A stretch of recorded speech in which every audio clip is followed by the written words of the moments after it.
कहानी छ फिल्म बन्नलाई।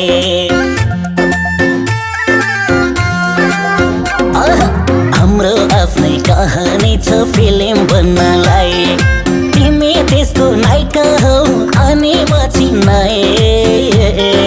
कति राम्रै माया माया, कति राम्रै माया।